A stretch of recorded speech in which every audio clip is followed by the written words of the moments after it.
ರಾಧೆ ರಾಧೆ. ಸುಮಾರು ದಿನ ಆಯಿತು ನನಗೆ ಚಿಬ್ಲು ಇಡ್ಲಿ ಮಾಡಿಕೊಡು ಅಂತ ಹೇಳ್ತಾಯಿದ್ರು.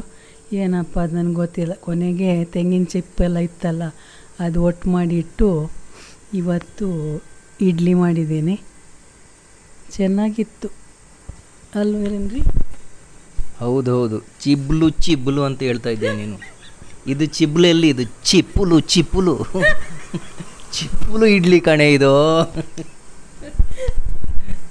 ಹಾಂ, ನೋಡು ಹೇಗಿದೆ. ಒಂದು ಆ ಚಿಪ್ಪು ನೋಡುವಾಗಲೇ ಆಗುತ್ತೆ, ಓ ಎಷ್ಟು ದೊಡ್ಡ ಇಡ್ಲಿ ಇದು. ಒಂದು 5 ದಿನಕ್ಕೆ ಸಾಕಾಗುತ್ತೆ ಅನಿಸುತ್ತೆ ನನಗೆ. ಎಲ್ಲ ದೊಡ್ಡ ದೊಡ್ಡ ಇಡ್ಲಿ ಕಾಣಿಸುತ್ತೆ. ಓಹೋ ಎಷ್ಟು ಚೆನ್ನಾಗಿದೆ. ಇದನ್ನು ತೆಗೆದು ನೋಡಬೇಕು ನಾವು. ತೆಗೆದು ನೋಡಾಗಲೇ ಗೊತ್ತಾಗೋದು ಹೇಗಾಗುತ್ತೆ ಅಂಥೇಳಿ. ಟೇಸ್ಟ್ ಕೂಡ ಹಾಗೇ. ಒಮ್ಮೆ ಆ ಟೇಸ್ಟ್ ನೋಡೋಗ ಒಂದು ಟೇಸ್ಟ್ ಮಾಡಲೇಬೇಕು. ಇವಾಗ ಇದಕ್ಕೊಂದು ಗಟ್ಟಿ ಚಟ್ನಿ ಬೇಕೇ ಬೇಕು. ಒಳ್ಳೆ ಕಾಂಬಿನೇಷನ್ ಆಗುತ್ತೆ. ಆಮೇಲೆ ಒಂದು ತಿಂದು ನೋಡೋಣವಾ ಹೇಗೆ ಅಂತೇಳಿ. ತೆಗೆದುಬಿಡು, ಅದು ಇಡ್ಲಿ ತೆಗೆದಾಗೇ ಬಿಸಿ ಬಿಸಿ ತಿಂದುಬಿಡೋಣ. ಚೆನ್ನಾಗಿರುತ್ತೆ, ನೋಡೋದಕ್ಕೂ ಚೆನ್ನಾಗಿದೆ. ತೆಗೆದಾದ್ಮೇಲೆ ಚಿಪ್ಪುಲು ಇಡ್ಲಿ ತಿನ್ನೋಣ.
ಚಿಪ್ಪುಲು ಇಡ್ಲಿ ಸೂಪರ್ ಆಗಿದೆ ಮಾತ್ರ.